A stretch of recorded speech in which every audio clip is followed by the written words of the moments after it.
અહોરાત્ર 24 કલાકનો પૌષધ 24 ઉપવાસ સાથે પારણે એકાસનું કરવાનું. પારણામાં મહાત્માને વિનંતી કરવાની, મહાત્મા ગોચરી વરવા પધારે અને એ જેટલા દ્રવ્ય વરે એટલા દ્રવ્યથી એકાસનું કરવાનું.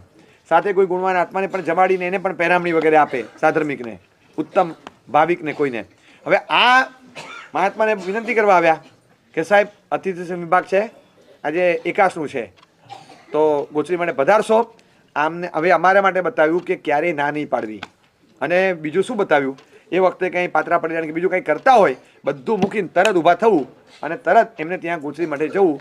શ્રાવકને પારણાનો અંતરાય નહીં થવા દેવો.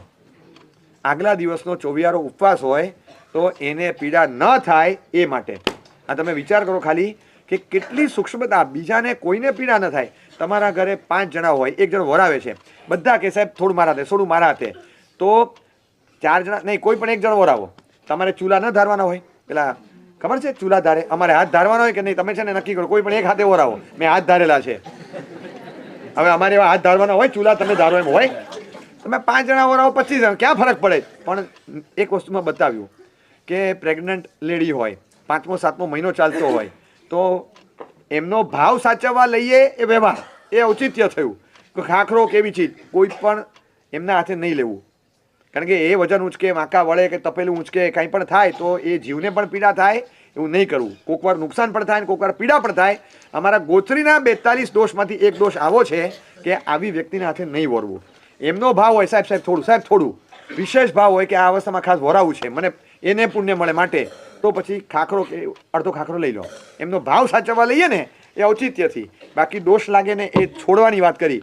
કઈ કાળજી છે, જન્મ લીધા પછી નજર સામે બેઠેલા માણસો હોય ને એના પર નજર ન પડે.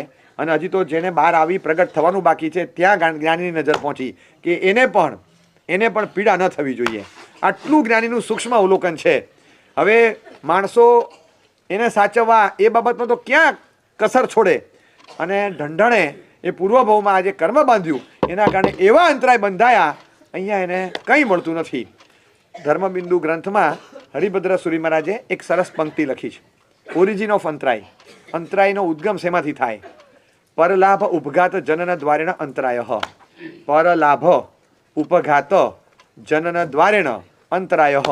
બીજાને થતો કોઈ લાભ એ તમે ઈરાદાપૂર્વક રોકો એટલે તમે અંતરાયની પરચેસ કર્યો, અંતરાય ખરીદી કરી. બીજાને થતો કોઈ પણ પ્રકારનો લાભ તમે રોક્યો, તમને અંતરાય બંધાયો. હવે કયા તમે રોકો ને તમે કોઈ પણ લાભ થતો હોય, અરે સ્વભાવે છે ને અળવિત્રો હોય, ખાલી ખબર પડી કે ફલાણાના દીકરાનું ફલાણાની દીકરી સાથે નક્કી થાય, અરે ન થવા દેવાય, આપણે આની સાથે નથી બનતું. આવા કરોડપતિના ઘરનું સાસરું મળી જાય દીકરીને ના